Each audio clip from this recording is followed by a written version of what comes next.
Всем привет! Пляж Куба, 17 ноября. 2 дня шел дождик.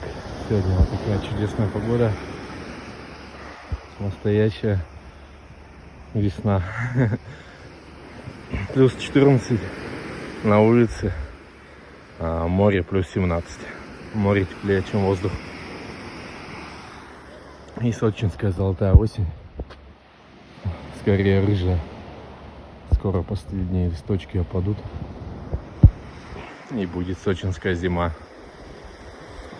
Всем хорошего воскресенья. Всем пока.